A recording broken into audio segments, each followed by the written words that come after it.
Man went to the doctors for the flu, ends up having his limbs amputated.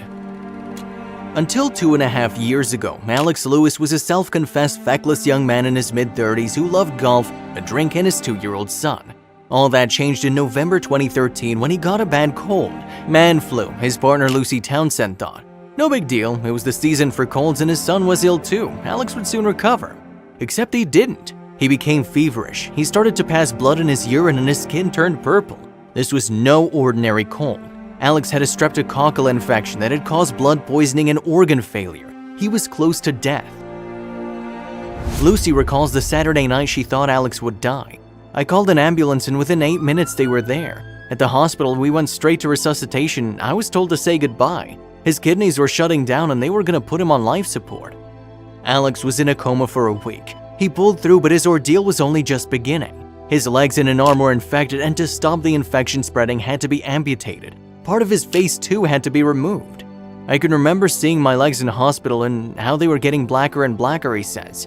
The blackness was creeping up towards my waist. I don't remember seeing my left arm in that condition, but I can remember my legs vividly. He recalls all this matter-of-factly and without a trace of self-pity. If you have not done so already, please subscribe to our channel and click that notification bell to get inspired by these real-life stories every day. Now, back to the story. One day he had a cold. 10 days later, his legs had been amputated from the thighs. His left arm had gone too. His face was unrecognizable after surgery, so much so that his son Sam was scared to come near him, let alone give him the kiss Alex craved.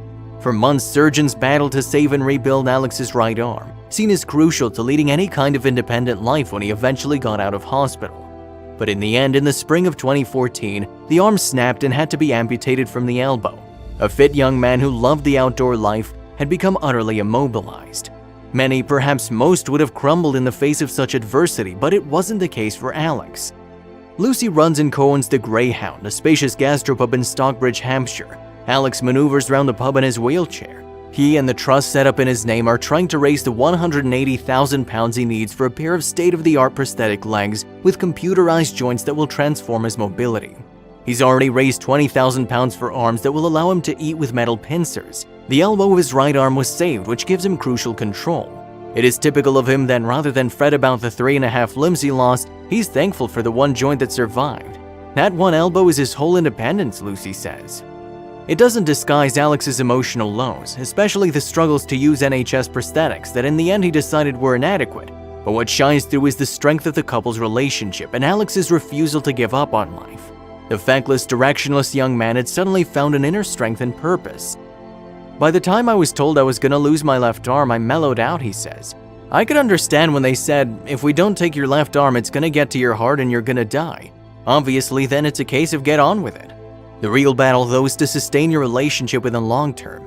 How did friends and family react? Some people couldn't bring themselves to come and see me initially, he recalls. Some had to wait a long time, others dived straight in. I understood that. Visually, it was an enormous change, but mentally, I was still Alex, and the fact that I'd somehow maintained a sense of humor through it all helped. I could still chat to them about their family, their kids, and what they were doing at work. Our room in Salisbury Hospital was one of laughter and of love, Lucy Chip said. They like to tell funny stories about that time, about the young friend of Sam's who came to the hospital, who was shocked by what he saw and he couldn't think of anything to say until he finally blurted out, "Well, when are you gonna finish making my skateboard ramp then?" And the frugal neighbor who dropped by to inquire about all the socks Alex would no longer need. That's what we wanted, Alex says. To hear that was good fun. Surgery is sitcom. Right at the outset, they made the list of pros and cons of their new life. It was quite funny the things that we came up with, Lucy says. Travel was a pro. You don't want to travel now without Alex, she explains, because you get priority treatment everywhere. There are massive perks to this. Laughing in the face of the starkest adversity was a conscious tactic. It was part of our survival technique to get through it, Alex says, and it worked a treat. He admits he did get very low on 4 or 5 occasions and found being separated from Lucy and Sam for 6 months while he was in hospital difficult.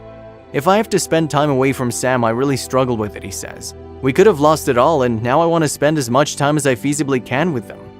Lucy, who is strong, voluble, and entrepreneurial, has been crucial in keeping Alex's spirits intact. Some of my friends said to me, "You didn't sign up for this. If you want to walk away, we'll stick by you. We also support Alex."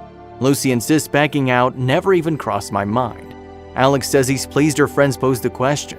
It was vital that someone had asked her the question that I didn't want to ask her. You can't help but think, is this what she really wants? You were looking in the mirror thinking, really? What does Lucy see in me? After a while, you don't see it, Lucy says. I don't see it anymore. The worst bit of the whole thing was when he lost his left arm, and I remember going to the hospital knowing I'm gonna walk into someone who's lost an arm, and I couldn't go in and see him. I remember sitting in the corridor for about 3 hours drinking disgusting tea with the nurse trying to feel sorry for me.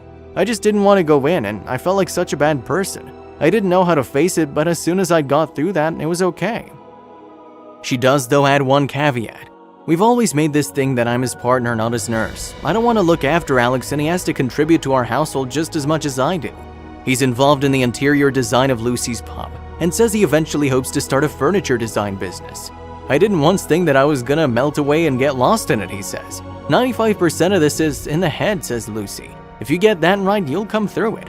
The prosthetic legs, which he hopes to get next year, will make a huge difference, but the real battle has already been won. What happened made me reassess what's important, Alex says. It made me fall in love with Lucy even more, and it just made me figure out what I had. Sometimes you get embroiled in day-to-day living and you don't think about what you have. In hospital, I had a lot of time to think it could be so different.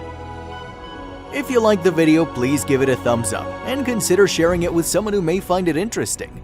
Thanks for watching, and I'll see you in the next video.